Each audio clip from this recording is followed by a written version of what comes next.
Good evening, everyone. Welcome to Sunday Night Ragchew. Howdy, howdy, y'all. Howdy, Don. So far, Don. Welcome, Don, to our stream tonight. And that's all I see so far. But tonight is our preparedness topic. It's the first Sunday of the month.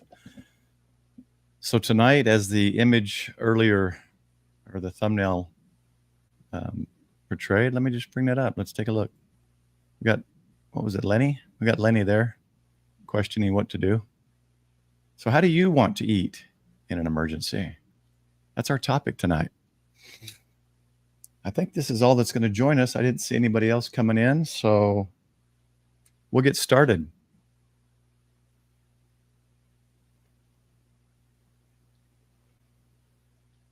Michael, how do you want to eat in an emergency? Steak and potatoes. As best I can, and as easily as I can. So. Yep. And in chat, I think if you're the only one, if anyone else hears, how would you like to eat during an emergency? Give us your thoughts as we chew on the rag tonight. So I've got something pulled up here because I wanted to highlight what most people have in their Go kit or 72-hour kit. That's a good question, Chris.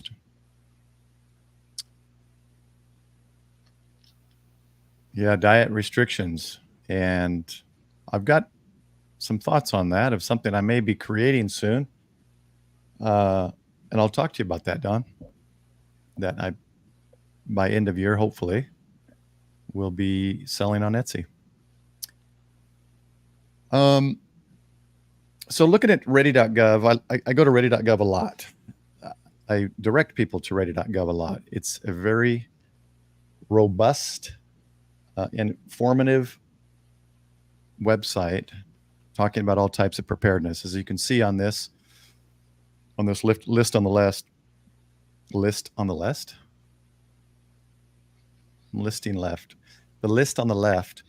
make a plan. Under make a plan, you've got all these topics, right? The subtopics: building a kit, car safety, food, water, low and no cost preparedness, which was interesting, financial preparedness, tech ready. They add stuff to this a lot.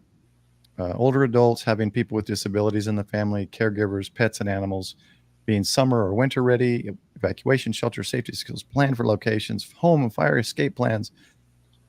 And in anybody's home or family or individual preparedness plan, you should have all of this unless it doesn't apply. If you don't have anybody with disabilities in your house, or if you don't have pets or older adults, et cetera, et cetera. But what I wanted to focus on tonight was the food area, because tonight we're going to talk about how do we prepare and what do we want to eat in those emergencies. And we'll discuss, as Chris was saying, what type of emergency. So that may dictate a lot of stuff. But what I want to do is, so I mentioned this is kind of the general thought for people's 72-hour kits or Go kits, is kind of those instant things, right? Granola bars and stuff just to kind of get you by for a couple of days till the power gets on, till roads are cleared and you can get to stores or whatever. And so when we think of those, it's usually those kind of things in the list, right? Those ready-to-eat canned meats like Spam, maybe. Granola bars, perhaps some of those MRE meals where you just have to heat them up or add water. Fruit bars, canned juices, dried fruit, non-perishable and pasteurized milk.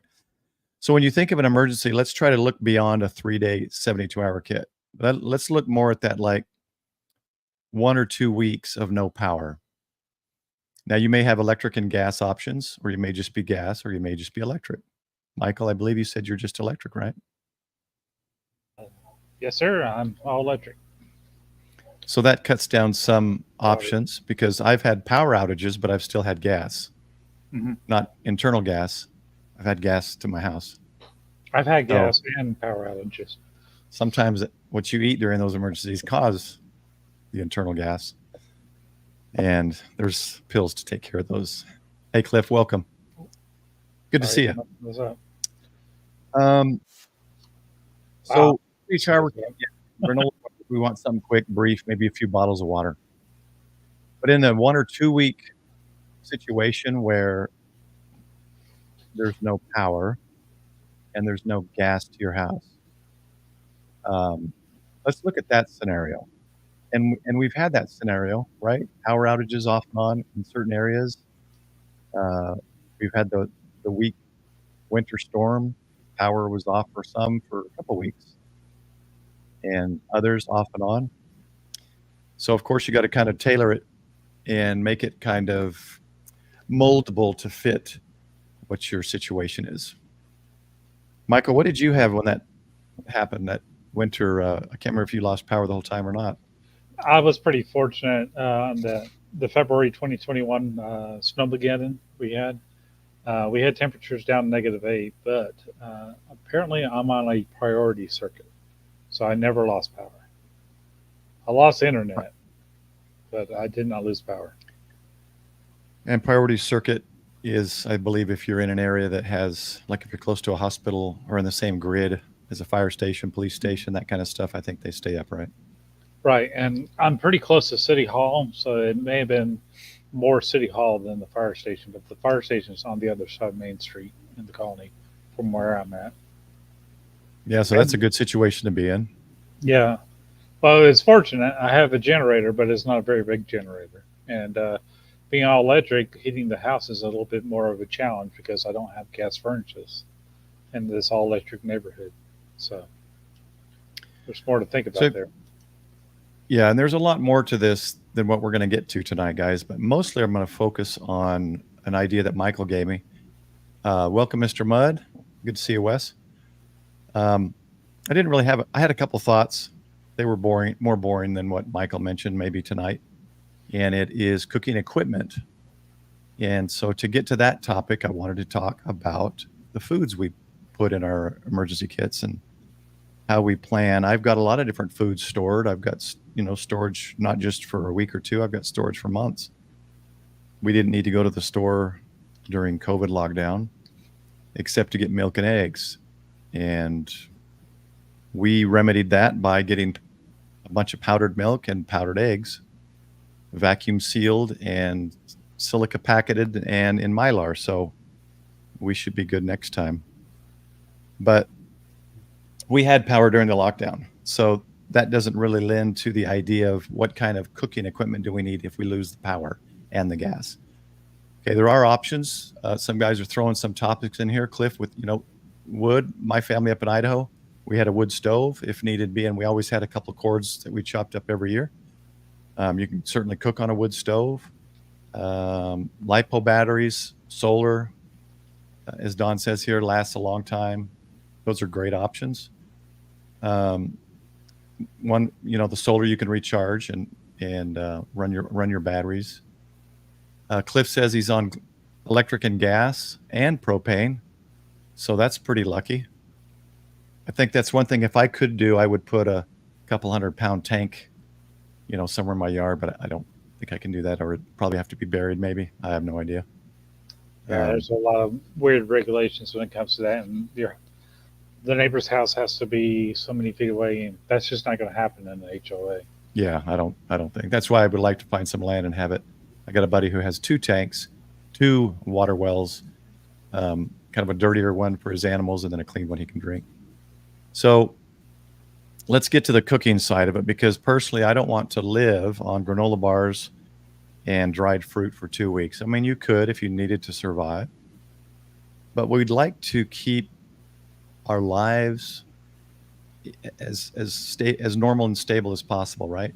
So when you do food storage, you don't just store a bunch of wheat, especially if you're gluten intolerant or allergic. So you've got to tailor the food that you store, short and long term, to meet the needs and fit what you eat. I've got a son that's allergic to almonds, just discovered it this year. So we probably don't want to keep almonds anymore.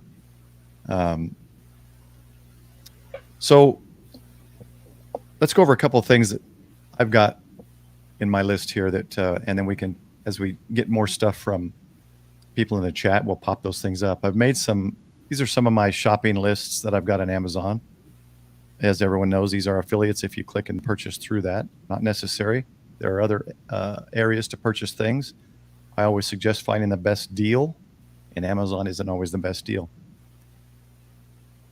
The one thing on here that I do use and is part of my plan, but I didn't get on Amazon, is my smoker. I got my smoker at Walmart. It's half off.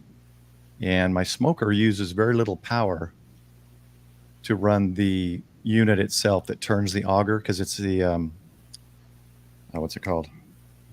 Pellet. That's awesome. It's the pellet one. Yeah. So to run the auger, that's not running all the time. That's the one that takes most of the power, but then it's just like a Bluetooth and a screen.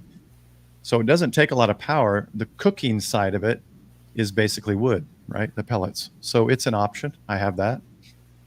I have a camp stove, which is this one right here, this Camp Chef.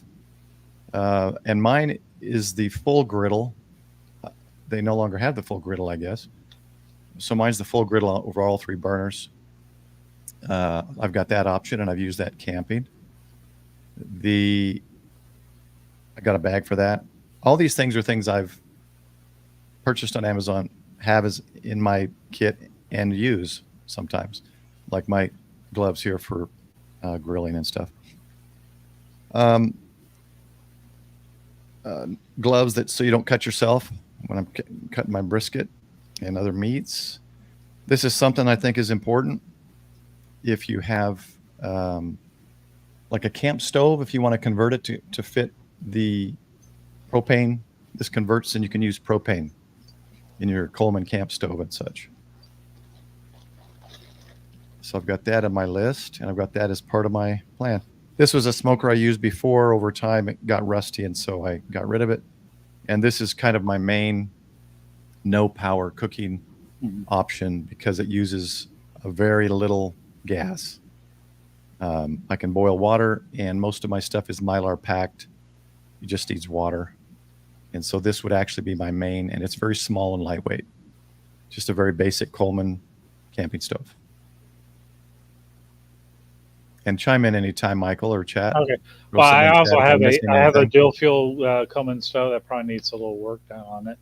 I have a single burner Coleman stove that you just put right on top of the propane tank.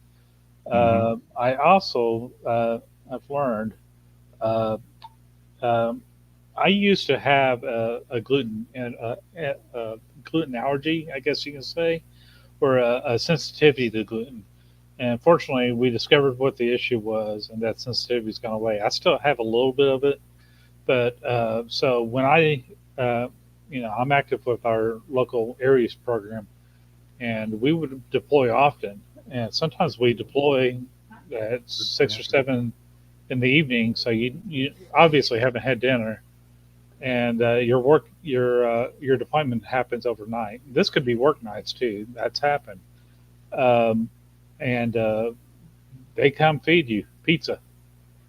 The one thing I can't have is, and so the next morning comes and they're going to have breakfast for you, and they go to the Whataburger and get breakfast tacos, flour breakfast burritos, and it's like, oh, just eat the egg and say, don't worry about the burrito. I'm like, you don't understand how these issues can happen. So I've learned to actually bring my own food on deployments. So this kind of helped me with my own home preparedness. But I bought, if I can get this to do right, usually I have to do it in front of me. Let me tilt my screen down a little bit on my laptop.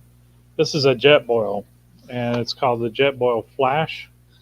And if you look at the burner at the bottom there, it's got fins. So when you fire up the flame's like 3 or 4 inches up at the minimum, maybe 7 to 10. And that captures as much heat as it can. And it will boil when your half liter or 16.9 ounce bottled waters. They'll put that into a full boil with this burner within 2 minutes or less. So as you're trying to take care of everything you are in your deployment, trying to keep tabs of everything that's going on, you still have the ability to eat. And I use this with a little Mountain House meal. Mountain House has a lot of meals that are gluten-free. So you just got to look through. In fact, some of their meals that used to have gluten are now gluten free. So they've kind of changed formulas a lot. Honestly, I think the wheat that we're farming now is different than the wheat that we all had when we were younger, and so the flours get a it's got more allergies in it, or people are more sensitive to it lately.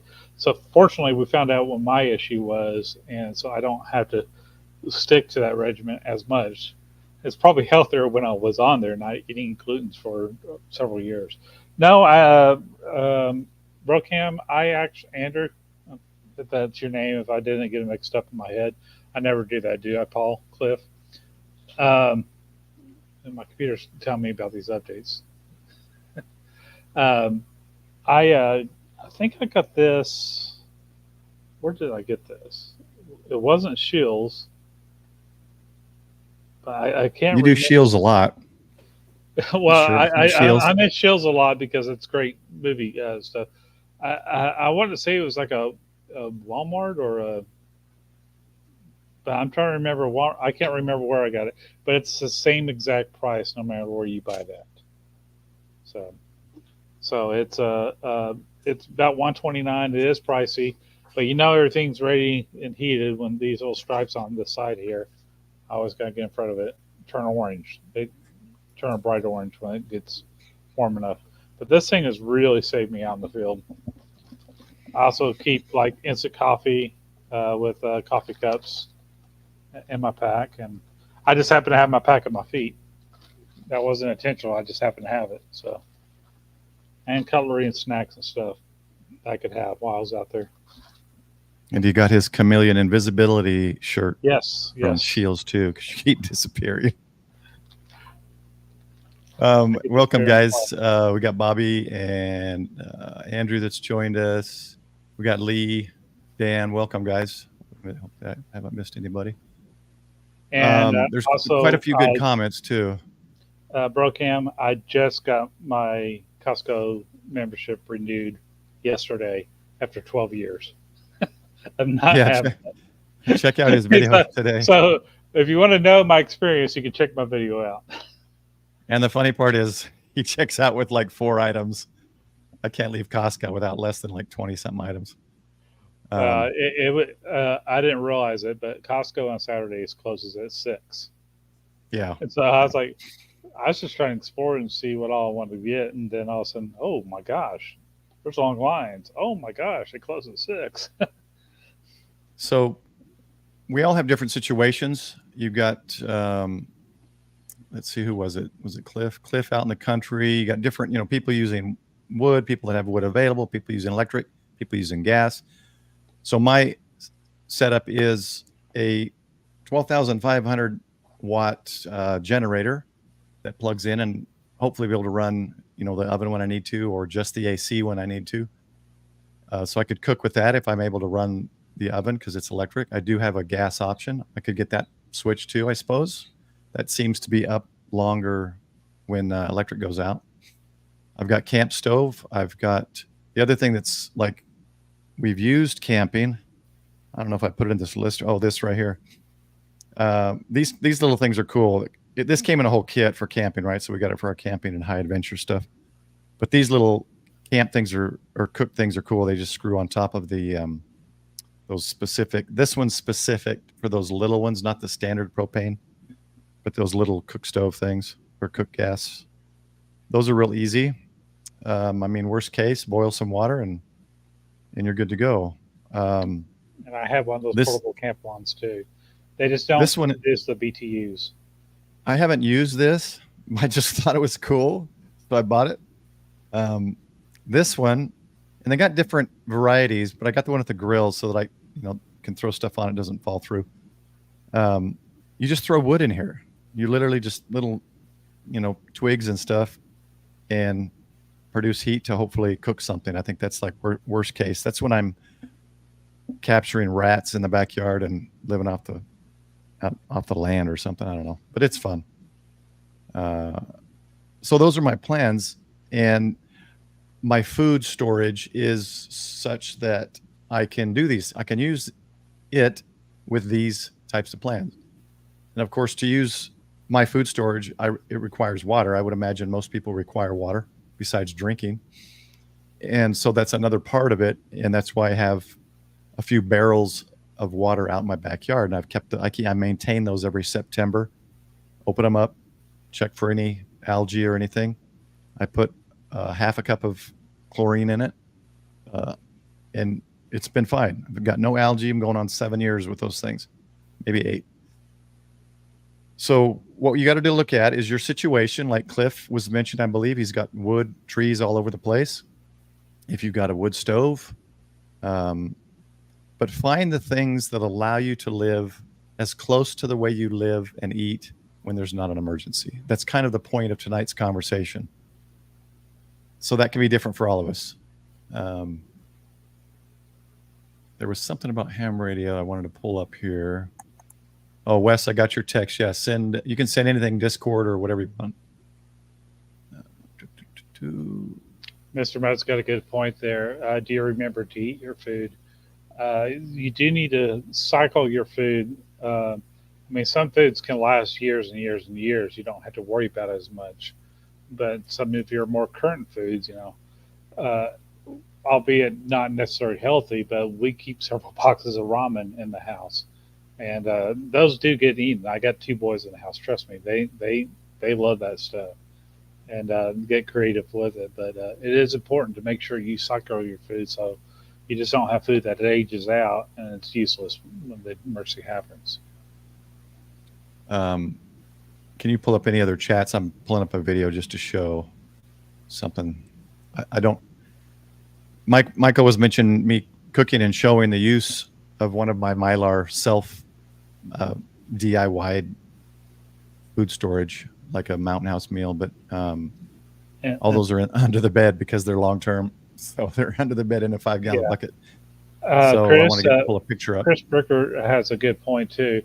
I don't do the 55-gallon drums like Paul does. I probably should start considering that, but I do have I'd say about 50 gallons of bottled water, and we cycle through that. And we take our bottles to a place in the colony called H2O Ice and Go, and they clean them, ozonate them, and then refill them for us. So that's constantly going through. Plus, we get multiple cases of the 40 packs from Walmart of the bottled water, which is which we also cycle through. And it's, if we have a boil notice, I think we'd be okay with what we have in the house. Now, on top of that, we have 2 of those, I can't remember the brand, it starts with an S, but we have Life Straws here, but it's another brand as well. And you fill the water in the bag, and it filters through the filter, and then that water becomes safe to drink. Somewhat safe, and those are actually still in the original packaging. We've never broken those out yet. So I've got one of those. It does 4,500 gallons. It's from Life Straw. It's called the Family Filter or something. You fill up this little the big thing, 2-gallon thing, and you just pump it through, and it comes down. And that's one. That's our, like, we have got a river kind of waterway behind us and a couple ponds. So as long as they have water, we can get something if really need be. But those rocket stoves that Dan was talking about are really cool. And I always thought about making one like this one. It looks like he just used, welded some stuff together. But rocket stoves are a great idea. And similar to that little one I showed. They make them commercially too. And when he mentioned earlier, I posted it on the screen earlier. I have no experience with them, so I don't even know how to cook on them. I have 2 charcoal grills outside, and one of them is pretty easy to maintain the temperature. The other one, it can run away from you really quick. So look at that one. Give you a pretty big fire, and as long as you got, the wood resource. So look into those rocket stoves if you haven't already. There's a lot of different types of solar stoves, and if you saw my video a few weeks back, I got one of these and tested it in 45 minutes. Had a loaf of bread without using any power. So if you're especially here in Texas, you got a lot of sun. When I lived in Seattle, this wouldn't be as useful. Yeah, that was a pretty neat video. Actually, I wouldn't mind having one of those now. I didn't expect it to come out that good. It did. It works amazing. And you can cook casserole, you can cook anything in here. I can't remember the temperature, but it was something like 300 degrees, 310 degrees or something. You can cook casseroles and cobblers and all sorts of stuff. So it's pretty cool. Let's see. How are we looking here on comments? Anything else I'm missing? MREs are always great, but those are for high activity, and sheltering at home is not high energy. So Yeah, that's true. those are pretty calorie laden. And speaking of calorie laden, you got Mr. Mud's comment here. It's a good idea to learn how to make wine or beer. Trust me, during disasters, that's the one thing the government keeps open. It's those liquor stores. Yeah. I've seen those beer making machines or kits or whatever. It must not be too terribly difficult to be selling kits. I don't know about wine, but it seems like beer is just a kit. I don't drink, so someone with experience is going to have to comment on that. Peak fuel, yeah, that's another good one for you guys to look into. There's so many options out there, guys. I'm just giving you some of the stuff I'm using, and then hoping that more people, like, we're getting comments of other options. So ideally, what I've got rice and I've got wheat, oats, sugar. I do a lot of the dry pack stuff that lasts, 25, 30 years. And then the emergency food that I made a video on is the 16 bean survival soup. And then I taught a class at my church showing how to do this. And then we actually had people sign up. We ordered in bulk, and we helped them get stuff prepared. I think it was basically 22 Mylar bags of this will feed a family of 2 for a year. I can't remember. Anyway, it's a simple thing, but this is the ingredients, and the video I go over basically, basically had a dry pack, and you're just putting stuff in, measured up, put it in, throw a silica packet in, you get it all prepped, and where's that sealer? I think it was in the background. So there's the sealer. You just seal it. Those things are like $30, and then I put a label on it and a date. You're good to go, and you could fit a year's supply in one of those like Christmas tubs, and then all you need is a heat source and water and utensils, of course. So this right here is a simple thing to do. I do plan on doing more recipes, but this is something most of us can do, right? It's basic. Put the ingredients in, put a silica packet, and seal it. And then you can do this yourself if you've got a Mylar sealer, and just look up recipes online or make them up yourself. The next one I'm doing, I made up a while ago. I just haven't done the video, and it's a breakfast sausage and egg, just scrambled eggs. So it's the powdered eggs, some butter, sausage, and it's all freeze dried, so it lasts a lot longer than just dehydrated. And that's my next endeavor, is the one I've chosen after looking over many reviews, is this new Blue Alpine freeze dryer. And it's made in Idaho, my home state, so supporting the motherland. And some of the reasons I've chosen Blue Alpine is because these guys looked at some of the others, like Harvest Right, which is the most popular, and changed the weak points. Like elbows aren't plastic in this; they're metal. The pump that you get is a higher compression ratio, which freezes things in half the time of Harvest Right. And one of the coolest things with Blue Alpine, the racks you put your food in and slide in here are standard size. Harvest Right makes a proprietary size, and you have to buy the racks for about $70 a rack, and that's a joke. So I okayed it with the YL. It's $100 off right now, so we're going to be ordering that. And back to Don's comment on dietary needs and restrictions, I plan on making dietary restriction and custom foods for people once I get going. So for people with gluten, allergies, or diabetic or whatever, I'll be able to customize the foods that they want, that they'll eat during an emergency, and sell them in Mylar packages to them. So that's coming later this year.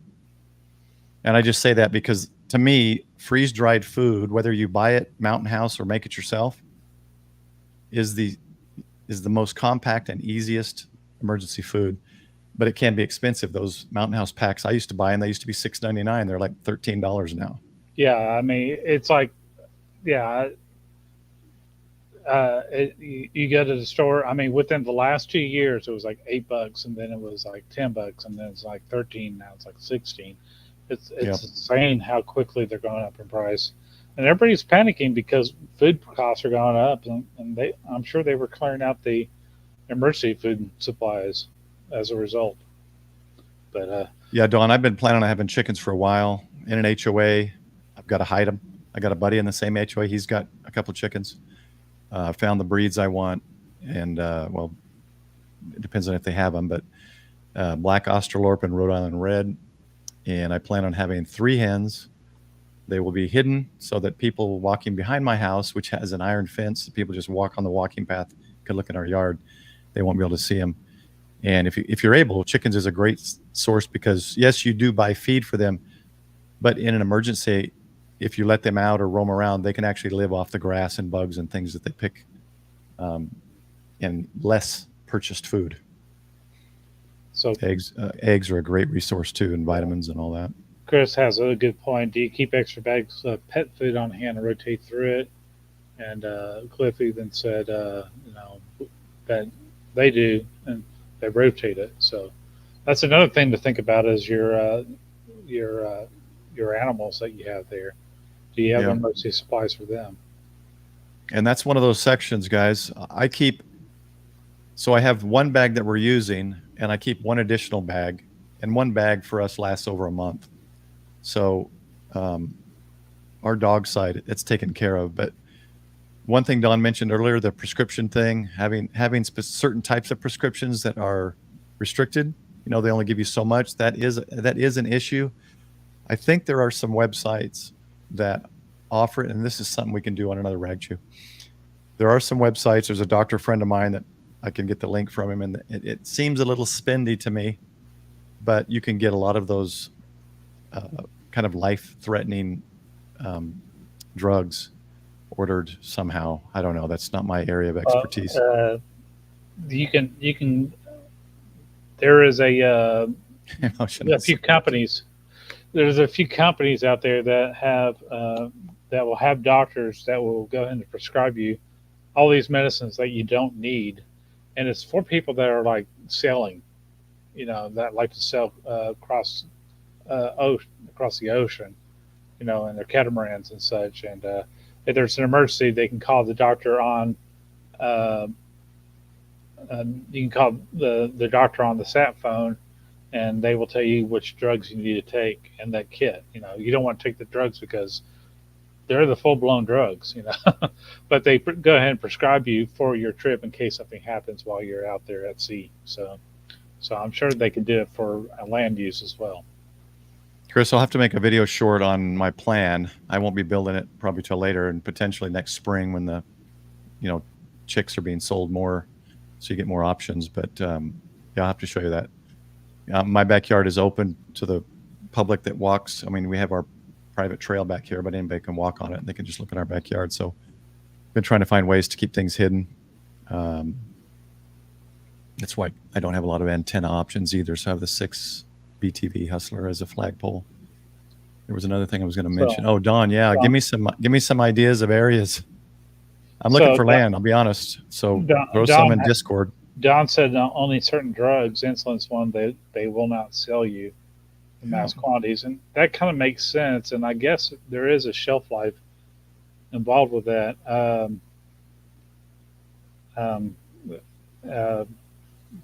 Chris kind of distracted me. Yes, I watch a lot of selling vlogs as well. Ruby Rose selling Uma, and what's the big one? I can't even think of their name right now. I'm blanking out.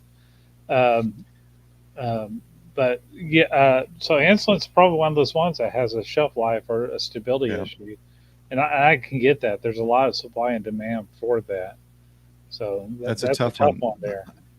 Of course, I'm not any kind of doctor or anything, and the severity of a person's diabetes is going to determine it. But I have come across some videos showing potentially natural ways to offset the insulin problem.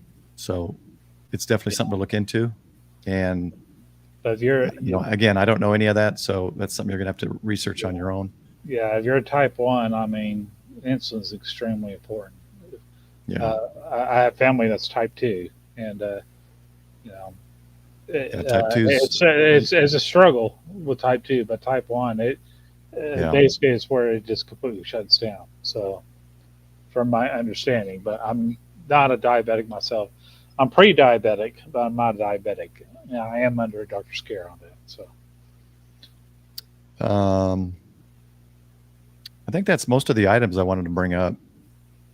Just kind of the camp stoves, fuel options, and then see what we got in the chat.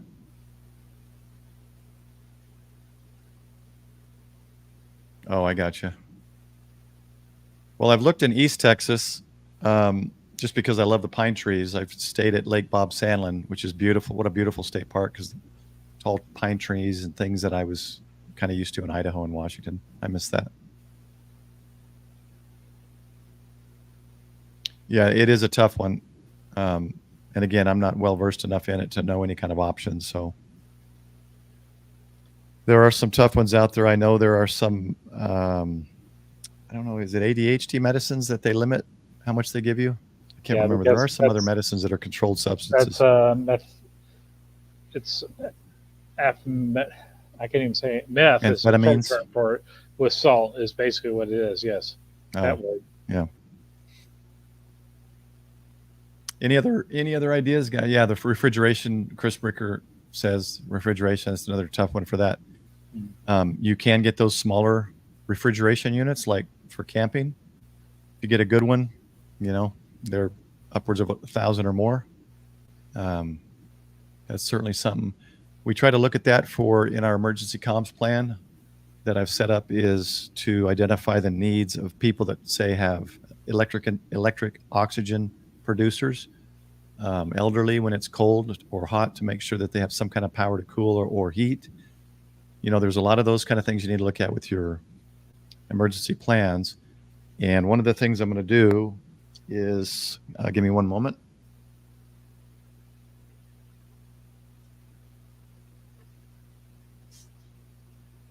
So besides my MCOM series, that as I'm slowly building that portable MCOM unit in the bag, I ordered a backpack. It should be here in a couple of weeks. So I'm slowly getting there, and I'll show that as I develop that. My main emergency plan, I've decided to go with, I got this idea again from Tech Prepper, the A5 size notebook. I wanted to get Coyote Brown, but they didn't have it for some reason, so I got Camo. And I will be, as I develop my plan, it's going to be in here. I'm going to have the recipe. Everything's going to be in here. Recipes for using our food storage. If you don't have recipes and you're stocking a bunch of wheat, what's the good of keeping wheat if you don't know how to cook it? So my recipes will be in here. My communications plan, frequencies, ice plan for the county. In the back, I've got the personal information, where you put your important insurance numbers and that, accounts, websites, logins. So this is going to be something I develop over time as well, that I'll start incorporating and do either short videos or maybe some lives. I'm not sure, but I think if you keep your plan in one notebook of some type is your best option, because like we talked a month ago about the death of a spouse, if I died and I have stuff everywhere like it mostly is right now, my wife's going to light my grave on fire. So having something all in one, right? And then I can keep this, because it has passwords and everything. I can keep this in a safe or something to where she knows and has access. The battle board, love it. Yeah, those are awesome. A little spendy, but yes, good. Yeah, I think I'm gonna have to cut down on my trees. It's splitting, like the bark and stuff is splitting, and 2 of the branches are completely dead. And I think I'm gonna have it cut down before it falls over on my truck. Yeah, Cliff, I think you're in a good area. I've been out there, kind of, that northeast, like towards Paris. Like I was telling Cliff, I think before, I was looking in Pittsburgh, a small town east of us here, and there's a lot of cool areas up in that area with the trees and all that. So they're having a big discussion in the comments here about buying land, and yeah, it's gone through the roof. It's absolutely ridiculous, and it's just because Yeah. there's a lot of businesses moving to Texas, and I won't get into why that is, but we had three major corporations moved in my area alone, and the main street by my house, you might see a car once every 20 minutes or so, and now it's all gridlock. It's like I'm in the middle of the urban sprawl here, and my house value, my dirt has exceeded the building on the tax rolls. So Yeah, it's crazy. you can dispute the value of the house, but you can't dispute the value of the dirt. When I bought my house here in Little Elm in 2013, I was looking north of me in what's called Aubrey, Pilot Point, kind of those areas around Lake Ray Roberts. And I thought, no, I'll wait, right? Land was going up not as quick 10, 11 years ago.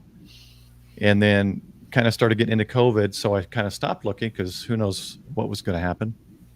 And just before COVID, through COVID, and now, those prices where I could have gotten 10 acres for $25,000 or $30,000 is now $200,000. You can't even find 10 acres, I don't think, in Aubrey or Pilot Point. No, It's mostly, maybe a half an acre or an acre at the most. Yeah. It's frustrating. So now I'm looking further. I'm looking an hour out. East, I'm looking past Nakona, past Bowie, past St. Joe. West, I'm looking towards like Paris and past Sulphur Springs, east. So it's tough. It's like I can't save money quick enough to keep up with the rise in costs. So who knows, man? I may end up dying in this house on 8,000 square feet. Yeah, Chris mentions the hunting and fishing. Yeah, those are options that we got to have. I've got the stocked ponds and waterway behind me, and that's a good thing to have too for your preparedness plan. But you got to have a way to cook it. And fishing, I've done fishing. I've cooked, cleaned fish, and all that. The skills I'd like to learn, and Paul actually got skunked on a hunting trip one time together, and that's about the only hunting trip I've ever taken, Paul. So yeah, we went. We just got out there too late. Is what happened. We went dove hunting. I've never bird hunted it. I didn't think it was worth it with the meat so small. I'm used to elk and deer and bear. So we go dove hunting, see nothing. Literally, as we drive didn't get outside out of the gate until long after the sun was up. And well, yeah, but we literally get out of the gate of the hunting area, and on each side looks like someone's private land, right? But they allow access.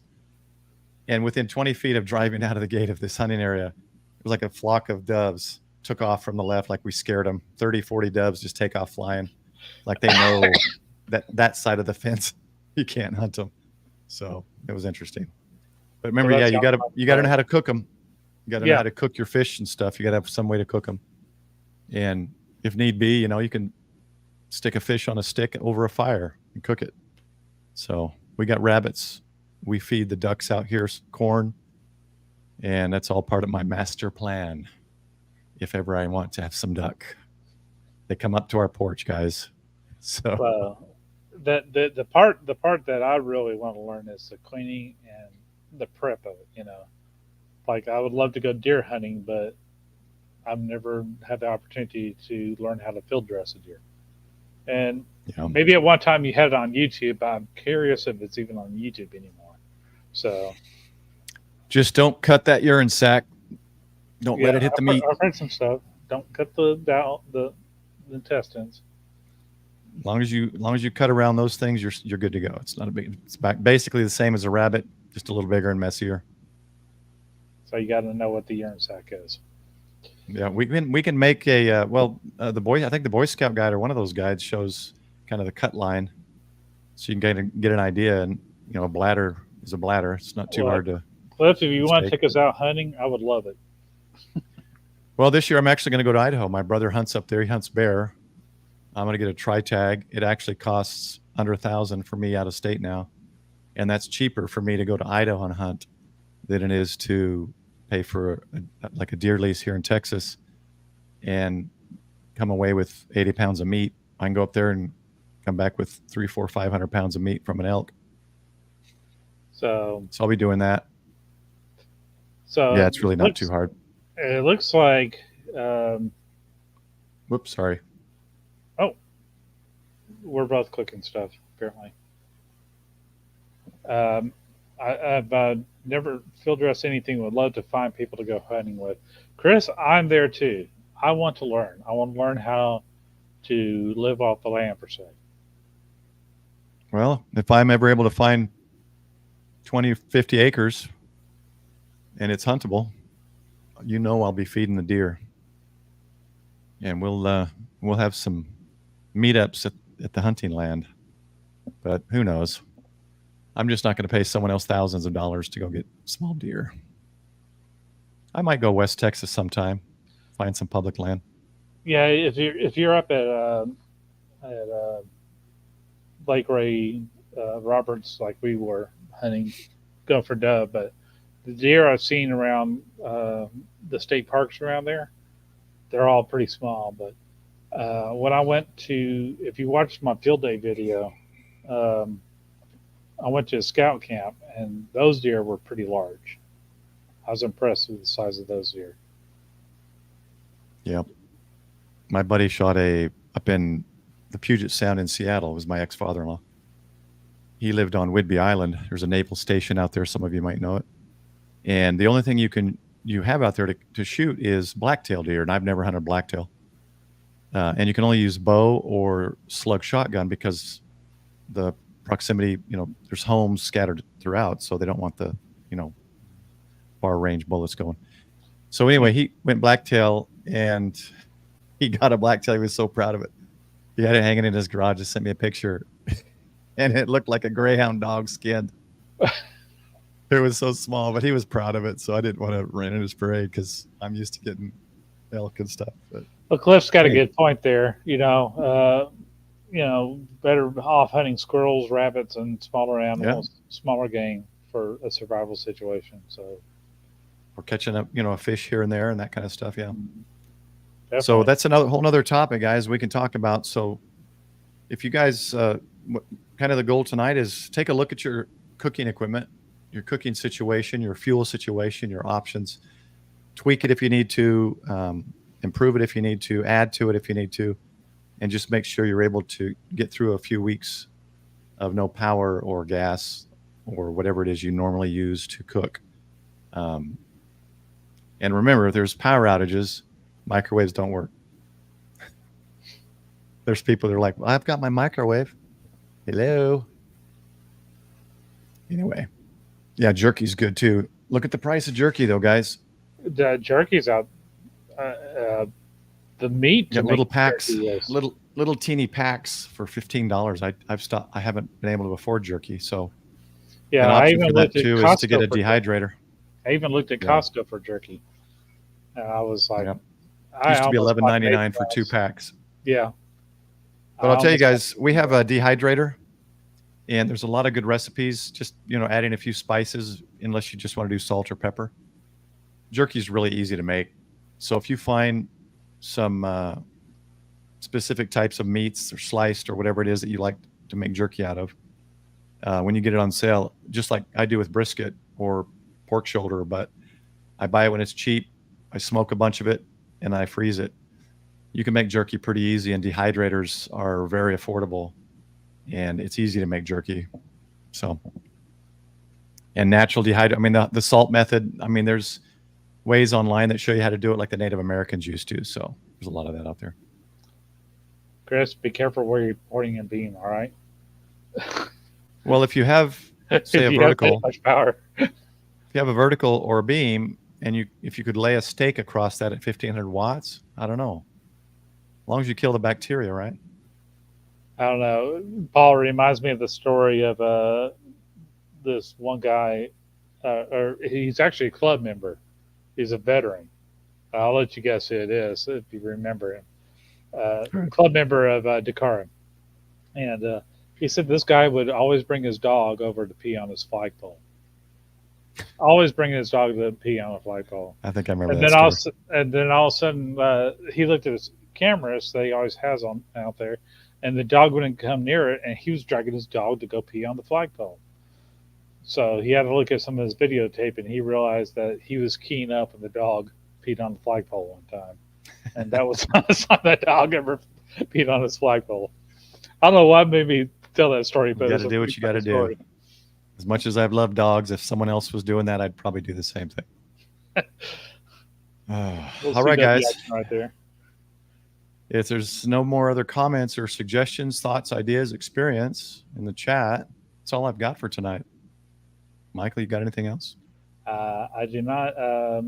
Make sure if you're not subscribed to Paul, subscribe to him. I'm on youtube.com/getting out life. I'm sure most of you are subscribers already. Appreciate that. And okay, here's a question. Box? What is a Conex box, Don? I feel like I know it, but cargo container, yeah. Like a full-blown cargo container? Here's the problem with water you can store anywhere. Ideally, any food or water should never go above 72 degrees. You want it below 72 degrees. You want it in darkness. And that's pretty much everything. Some foods are more susceptible to that, like oils.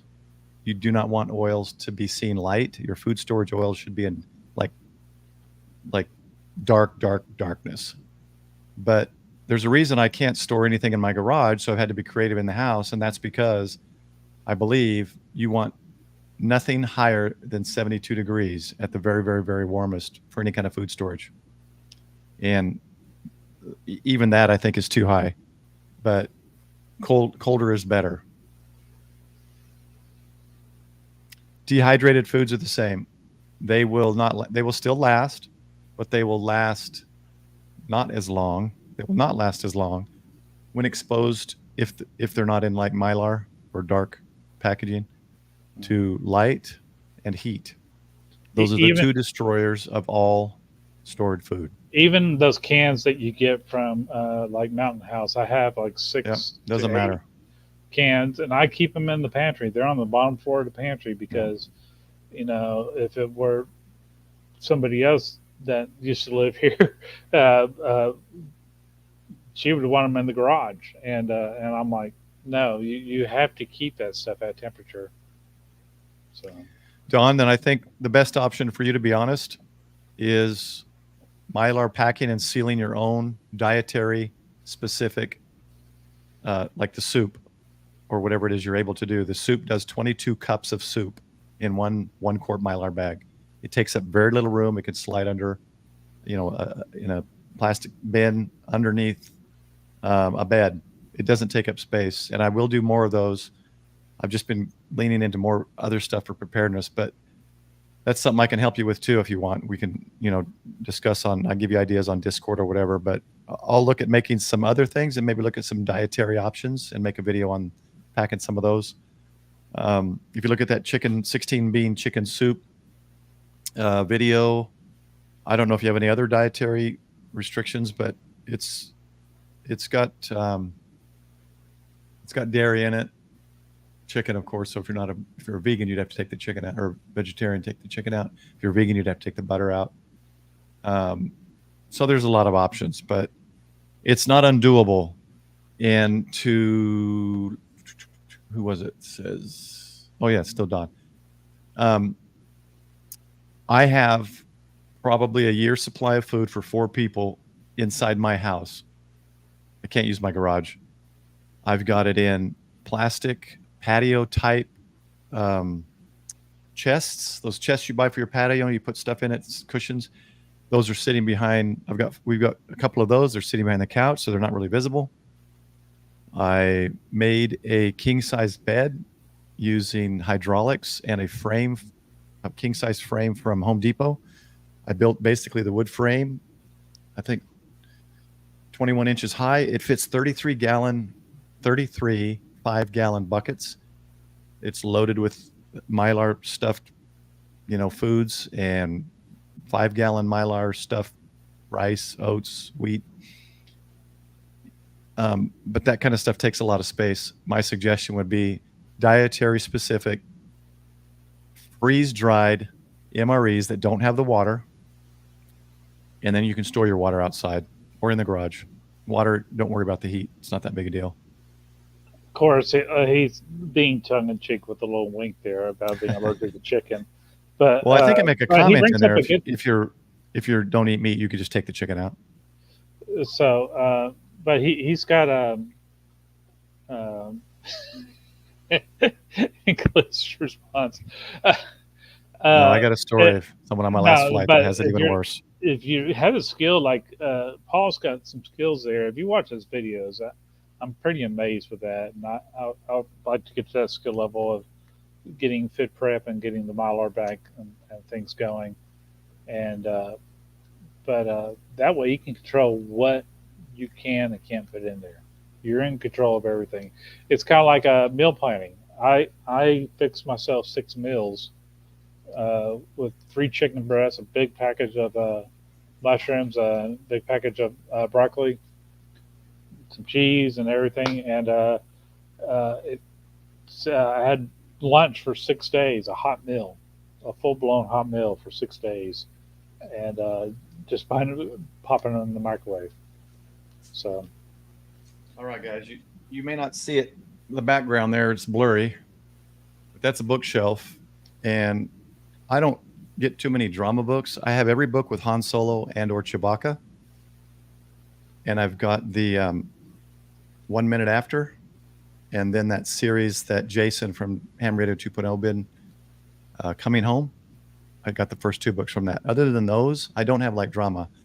All the books I've purchased, I've got a few of my Homeland Security and emergency preparedness or emergency management books from college, but everything's DIY, learning something from how to care for lawn to how to build built-in closets.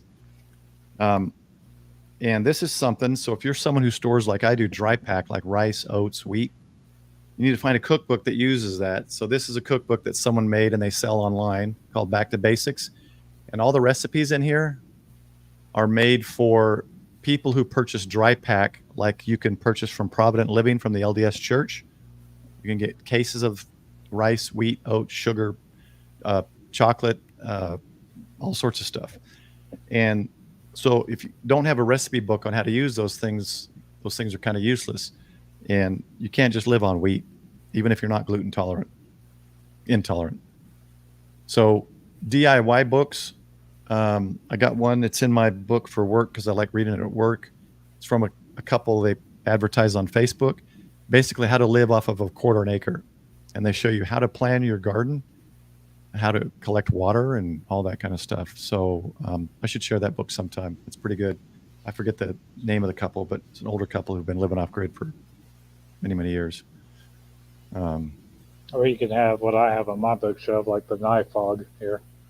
There you go. That's a good book to have. But by the way, this Night Fog is now an app on your phone, I believe. I believe they have it. Oh, I think you're right, actually. Now I'm thinking about it. I might have it on there. But this is in my Go Kit, this Night Fog. Let me throw a few more out there. If you're able to garden, this is a good one to get. Oop, that stupid ring. Complete book of home preserving. I started with pickles. I've done jams. I've done, I think my wife's done fermented things like some sauerkraut or something. And I've also done chicken. I've learned how to do it. Canning meat I was nervous about, but it's a matter of keeping the pressure, temperature for a certain amount of time depending on the meat and your elevation. Here's another one, complete canning guide. There's another, cooking with your home storage. So I've got books up there on how to do aquaponics, hydroponics, all that. So find those areas that you're interested in. I found hydroponics fascinating, and my garage isn't quite there yet because I'm not doing it until it cools off. But sometime later in this year, I should have my garage finished, clean, and I'll be able to build my hydroponic setup, and I'll make a video on that. find what works for you. If you have land and you can grow garden, vegetables and stuff, learn how to can it. Because when you harvest it, you can't eat it all. Can some of that. If you can't, then, buy an extra couple cans of corn or whatever it is and add it to your food storage if you have the space. And Don, I'm gonna figure out a system for you so that it works. And you're gonna have a minimum 6 months storage. We'll get you set up, figure it out. A lot of great comments, guys. This is the kind of stuff I like because I don't know everything. I know my experience. I know things I've learned. That's it. And us as a community come together. That's why I like Bob K6UDA's community. He's got a Discord. Everything he discusses Saturday morning at 9 a.m. on YouTube is something to do with preparedness or protection or food or that's the kind of stuff I like. And those are the communities I like. So we're going to keep this up. In the Discord, there's a text category for ideas or, for topics for the live stream Sunday nights. Throw stuff in there. I'll put it together and we'll discuss it. And if you want to come on and talk about it with me, Michael, and I haven't seen Frank for a couple of weeks. I got to see how he's doing. Come on here and we'll get you on. You got rescheduled to work, and it kind of threw his whole YouTubing into askew. So. Well, Chris, I'll be honest. Some of my stuff, I'm not going to be able to carry if I have to leave the house. I'm not going to be able to carry the, buckets of wheat and rice. It'll be some of those dry packs I make. So you can easily put a lot of the stuff you learned inside this small boat in your notebook, whatever it is you carry, and that can go in your grab and go kit, tub, backpack, whatever it is. This can grab it out of the safe, throw it in, and go. So there's ways to do it. So that's a good thing to come up with those things and say, well, here's an issue. Okay, then now let's resolve it. And as a community, we can all kind of come together and find ways and suggestions and figure out, best practices. That's a big thing with emergency preparedness or emergency management is they learn best practices through trial and error. A lot of mistakes made, then they learn and change best practices to make things work the best. We learn a lot of what we need to improve upon as far as, when you're working with volunteer teams, you're going to have different personalities there every time.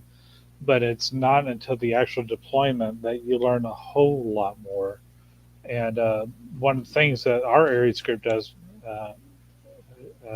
is anytime we have a deployment, because we may have a year where we're not deployed at all. And then all of a sudden we're deployed like 8 to 12 times within a 2-month period. And it's those times that you really learn some facts that you may not have thought about until you're in the field and you're experiencing it there in the field. So, yeah, there's multiple plans, guys. You make your overall plan, and in that plan are going to be different scenario plans, shelter in place, that might even include cut plastic and duct tape, right? It could be something like that even, but you're not going to carry that out with you if you have to evacuate. So you got to separate those plans or sub plans under the umbrella of your family or individual plan. And again, ready.gov has a lot of suggestions and information, and then we'll keep talking about this stuff every first Sunday. I'll make a video on probably just be a 60-second short. I'll show the basics of the bed I made. You guys can kind of get an idea. 33 5-gallon buckets and a few other items I probably will take out of before I do a video there. A few items I might need to grab quickly. So a lot of discussion. Well, guys, thanks. Digital Don, libraries and stuff. So digital libraries are great, and even if you lose power at home, if you go somewhere else, and you could pull those up. I mentioned that on the documents. Keep your documents backed up on some kind of cloud if you feel it's secure, right? Some people may not feel having your identification on the cloud is secure. So and that's another conversation. So Chris is saying that he has plastic duct tape since he lives within 10 miles of a nuclear power plant. I'm gonna get one more book. While he's getting that book, I'll tell you this, and I got to be careful how I say this.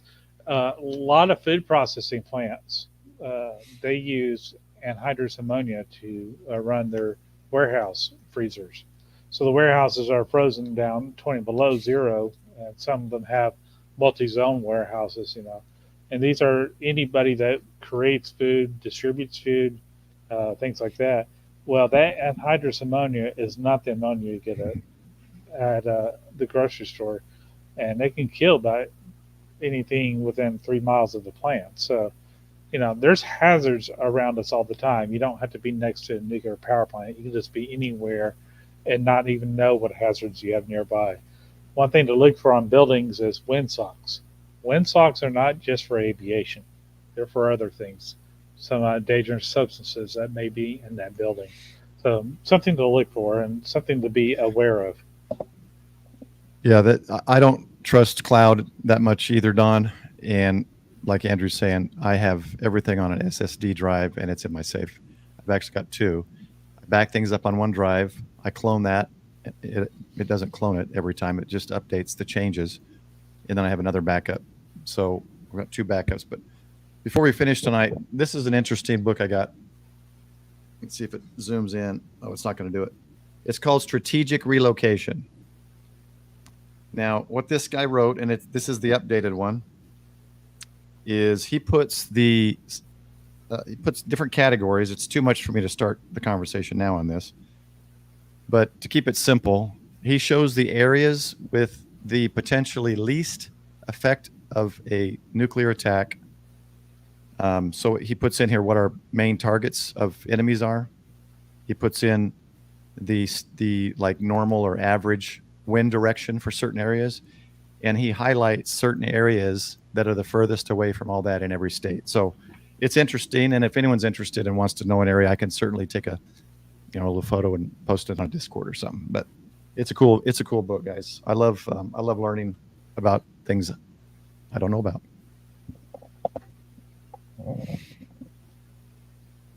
Yeah, SD cards. I have so many, and they 6 months old, lightly used, and then they're no longer accessible. I don't like SD cards. You just got to do a lot of reading about brand specific things, and there's my SSD drives seem to be good. There are certain brands I've seen where people say, use high speed, high tech, or whatever SD card, but not this brand. It flat says it in the manuals of some devices. So, all right, guys, it's a little over an hour, so we're going to go ahead and shut this down. I appreciate it, guys. This was a great conversation. Thanks, Michael, for the topic, kind of last minute. And everybody, great conversation, great suggestions and experience and questions.